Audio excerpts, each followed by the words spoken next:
This is an excerpt from my book, Traveling the Wilderness Road. On this leg of our journey on the Wilderness Road, we will explore the route in Scott County, Virginia. When we enter Virginia from Lucy Road, the road name changes to South Ketrontown Road, Virginia 702.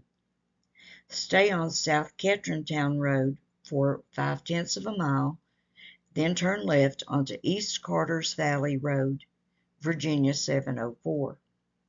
Travel westward on East Carter's Valley Road, following Anderson Branch for 1.7 miles. Turn right onto Smith Hollow Road, Virginia 606, to the Blockhouse Monument. Pull over to the right at the monument. The marker reads, "The starting point of the road through the wilderness to Kentucky and the station where travelers used to wait until parties collected large enough to defend themselves against Indians on the journey." Built about 1777 by Captain John Anderson, who died here in 1817, it stood until burned in 1876. This tablet to mark its site was erected in 1921 by a descendant of William Brown, who recorded in his journal, "We waited hereabouts near 2 weeks for company, and then set out for the wilderness with 12 men and 10 guns, thus being Thursday, 18th July, 1782. The land for the location of this monument was granted by O.M. Smith. Captain John Anderson's blockhouse once stood here overlooking the land along the Holston River. It was destroyed by fire in 1876, so I have used a photo of a replica that we will see a little later on our trip.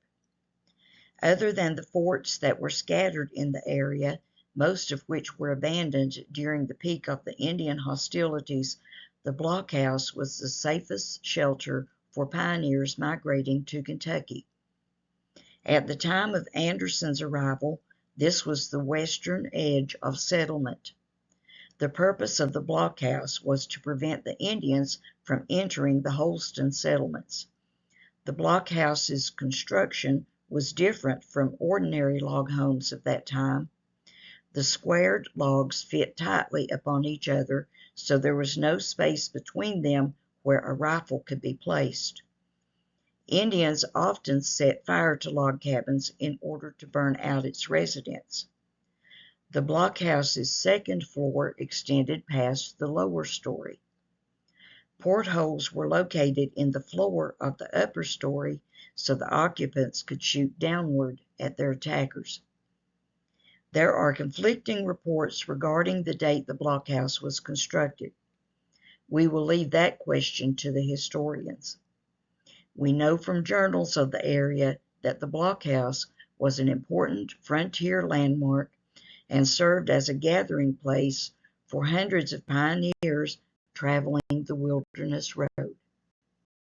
There were at least 4 routes to the blockhouse, depending on the traveler's origin. The route by which we came, shown as solid green on this map, is part of the Great Wagon Road from Long Island of the Holston River to the Lucy Road intersection. It should be noted that since most pioneers were trying to get to Anderson's blockhouse from the east, it would not have been necessary for them to travel to Long Island of the Holston River. We began our journey there today because of its significance with the Daniel Boone expedition. One alignment of the original trail would have continued down this gravel road following Anderson Branch until it empties into the North Fork of the Holston River. There the route would have crossed the river by way of a ford, then followed the river westward until it rejoined the other route. From the Blockhouse Monument, return to East Carter's Valley and turn right. Travel 0.6 of a mile, then turn right onto Wadlow Gap Highway, Virginia 224. Stay on Wadlow Gap Highway for 9/10 of a mile. Turn right onto Nottingham Road immediately after crossing the North Fork of the Holston River via the Joseph Hickman Henderson Memorial Bridge. There is a spot here to pull off the road for a closer look at the North Fork of the Holston River. If exploring the bank of the river, use extreme caution, especially if accompanied by children. The water can be swift and dangerous. We may find fishermen taking advantage of the abundance of smallmouth bass, sunfish, rock bass, carp, and channel catfish that can often be found in the waters of Holston River. In addition to fishermen, we might see boaters floating down the river to enjoy its scenic beauty. Two fords of the river were located upstream from the bridge. Return to Wadlow Gap Highway, Virginia 224, and turn right. Continue northward for 1.3 miles. Wadlow Gap was reportedly named for John Wadlow, an early settler in the Gap. This section of road was straightened and rerouted a few years ago. The original route of the Wilderness Road may have been east of here. We will pass the home place on the right. These authentic structures and artifacts were assembled here from their original locations throughout Scott County. The buildings were restored and furnished to a working 1860s farm before being abandoned a few years afterward. As we top the hill, we get a view of the Gap in Clinch Mountain. This is Moccasin Gap. At the intersection of US 58, US 421, stay straight, crossing Big Moccasin Creek to the traffic light at the junction of US 58, US 421, US 23. We are now in the town of Weber City. The town's name started as a joke by Frank Parker after hearing an episode of the Amos and Andy radio show in the 1930s. A character on the show promoted a real estate development in a place called Weber City. Parker put up a "Welcome to Weber City" sign at his service station. Although Parker's sign seemed funny to residents, he got the last laugh when the town was incorporated as Weber City in 1954. Turn right at the light and go 7/10 of a mile, passing underneath the Norfolk Southern Railroad, and pull over at the Gateway Park Welcome Center on the right. We just came through Moccasin Gap, one of two ground-level water gaps leading from the Great Valley of Virginia into the interior of the Alleghanies. The Cherokee and Shawnee Indians passed through Moccasin Gap on their way to the hunting grounds south of the Clinch River, and later to attack settlers along the Clinch and Moccasin valleys. Big Moccasin Creek is just a few steps away. Both the creek and the gap were reportedly named by the early hunters who found moccasin tracks in mud along the creek bank. The tracks were made by Indians who passed through the gap on their way to their hunting ground. In addition to the markers, we may also browse the information in the kiosk about the heart of Appalachia. Continue north and west on US 58, US 421, US 23 for 2/10 of a mile. Turn right onto Kane Street, US 58 Business, US 421 Business, US 23 Business, and go 2/10 of a mile. The bridge crosses the railroad tracks and Little Moccasin Creek. Pull into the Long John Silver's parking lot on the left. Read the historical marker that states, about 2 miles east of Moccasin Gap, Elisha Ferris in 1787 obtained 116 acres on both sides of the Moccasin Creek. He and his family settled in the area about 1782 and their home became a stop on the Wilderness Road.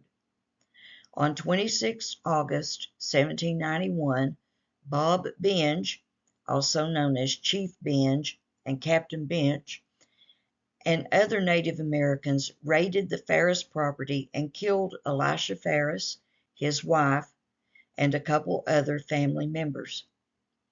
Benj conducted raids in the region and other neighboring states during an extended period of conflict in response to attacks on Cherokee communities in the South. This is in reference to a station on the Wilderness Road that was built to guard the trail.